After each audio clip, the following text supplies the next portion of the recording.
Hi gang, Rob here. It is the evening of 26 March 2017. Got a couple of artifacts I picked up last weekend while in Escanaba, Michigan. Some are calling it New Sheffield because it is a hotbed of knife making these days and getting stronger all the time. Both these knives I picked up from my buddy, custom knife maker extraordinaire, Jesse Hemphill of Uncle Jesse's Knives.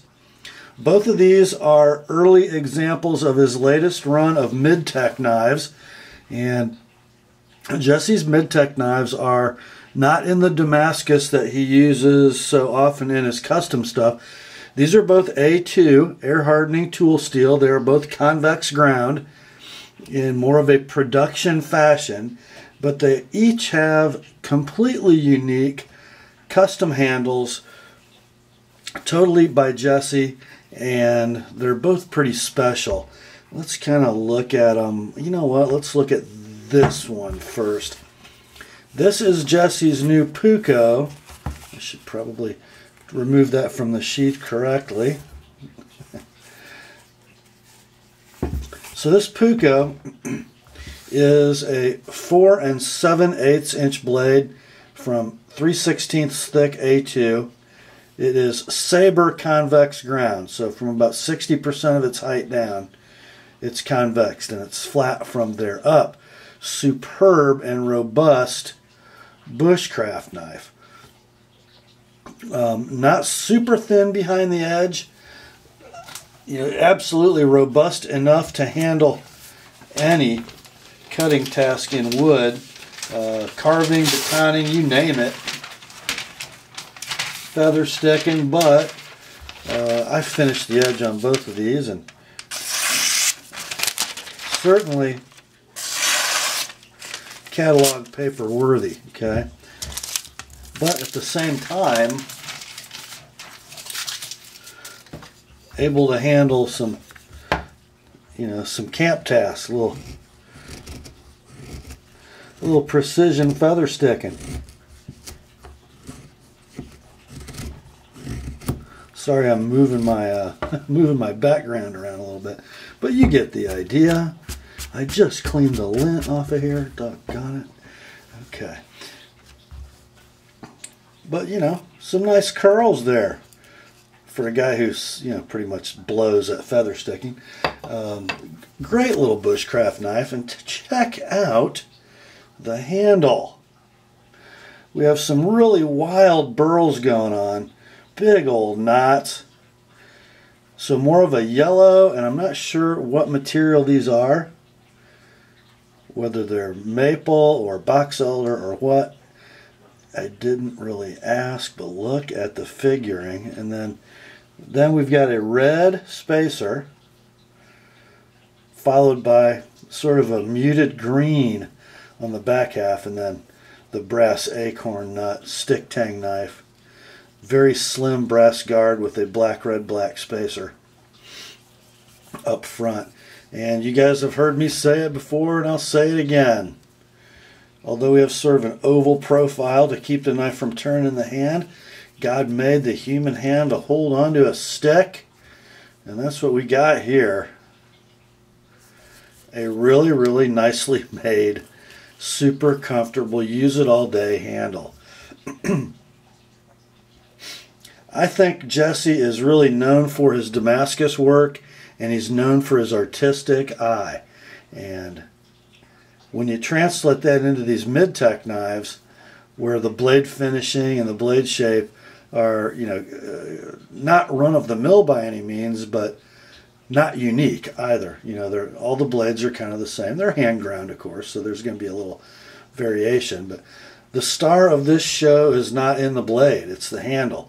And Jesse just does some phenomenal work with some very cool materials. This is, a dyed and stabilized burl, just masterfully constructed and assembled by a real master.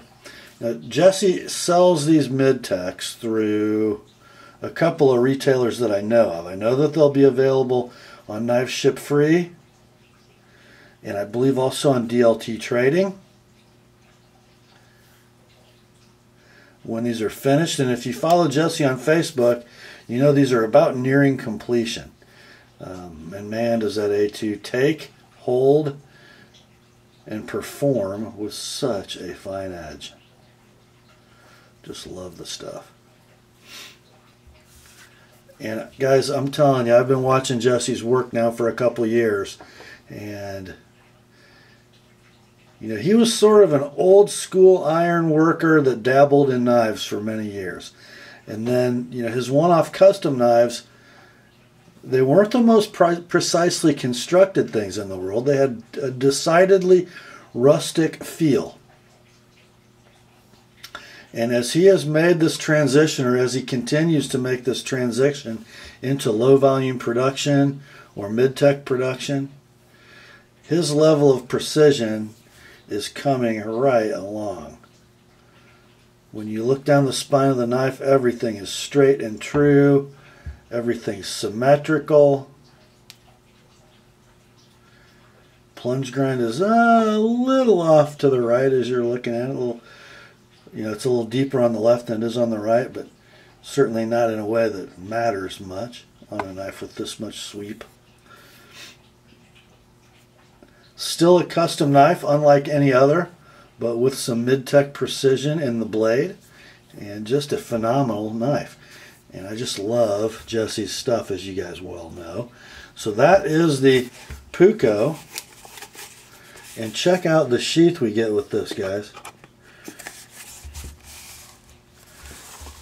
It really encases almost the whole knife, just giving us enough to grab a hold of to get it out. Super secure fit. Nice thick welt. And looks like the ladies in the sheath shop at Bark River might have made this one. Just not your everyday pouch style bushcraft sheath, and I really like it. It really protects that gorgeous handle well. And you know, the construction of a Bark River sheath, not to be questioned. So that's the Puukko. And here's the other one I came up with. The Puukko, guys, I brought home. I brought it home just to sort of showcase Jesse's work. The Puukko blade shape is not something that gets a big emotional reaction out of me, but when he showed me the box of knives and told me to pick two, this one just had to come home. It just sort of jumped out of the box and into my truck. You ready for this? If you guys who watch me on Instagram and Facebook, you've seen some stills of this knife. Oh my gosh. Oh, would you look at that? Oh. Guys, this is, Jesse's calling it a mini Model 1. Okay, now Model 1 is, I was telling a guy who was texting me today, the Randall made Model 1, probably the most famous and storied fighting Bowie of the 20th century. A phenomenal design. And the Model 1 in its original form had a 7-inch blade, I believe.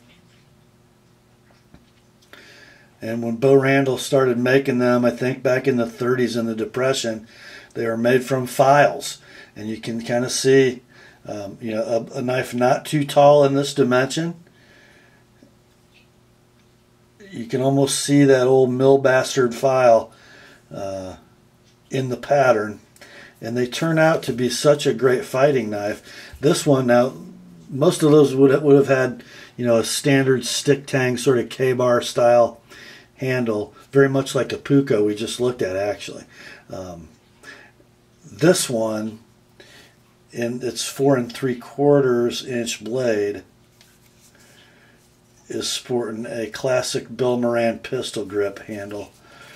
Now, this obviously more detailed than a stick.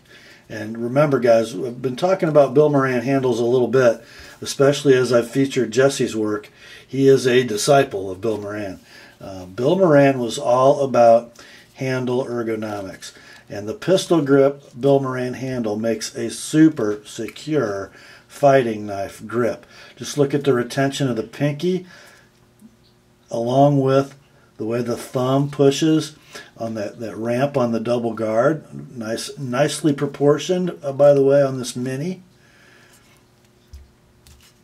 In the pinch grip, we've got a couple flats. So when we come into this grip, the knife is super secure for fine tasks. Of course, it's a Randall-made Model 1, so we can slip around that guard with the thumb and forefinger and go into a beautiful forward grip. So it's a fighter with some real utility. In the draw cut grip and hammer grip, it's awesome. And then, of course, sort of made for the reverse grip. This isn't really a wrap the thumb around the pommel kind of reverse grip knife. More of a hammer grip reverse grip, which I think gives you a little more mobility in the wrist, and obviously your hand not going anywhere with that guard. Just beautiful. Now this is a 3/16 thickness stock knife with a pretty low saber grind that's convex ground and very thickly convexed by design. You know, this is a knife, you know, it'll still cut paper well because we finished the edge on it here, but it's not a slicer by design. This is a man killer by design, and a survival knife if you need to press it into that roll. Still enough spine thickness even with the long deep swedges that you could baton this knife if you needed to. Okay. Certainly a great pry tool. Look at the wide flats that come out.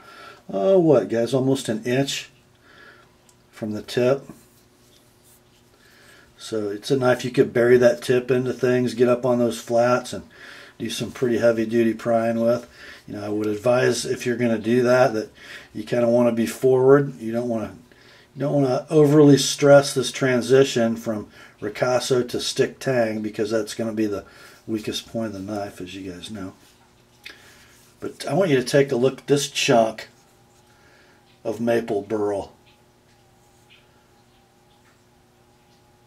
Now this is it's a semi-polished finish, but there are some pretty deep craters in this burl. Almost looks like a chunk of cork. It's so gorgeous.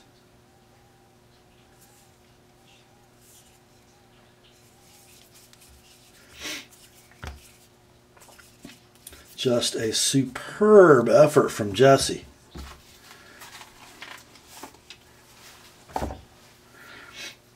Look at those handsome devils, would you? How about, you know, just for size reference, because you guys probably haven't seen too many Uncle Jesse's knives. Just for size reference, not a shameless plug or anything.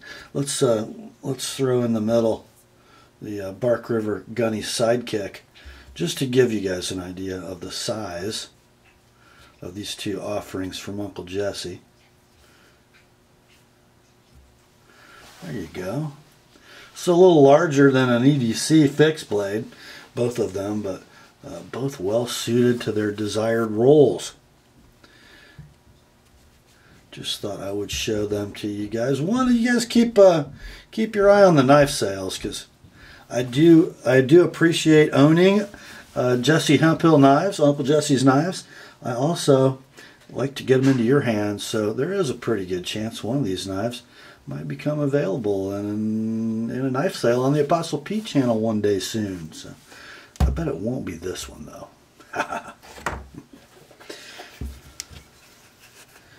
Okay, so that, my friends, will do it for this one.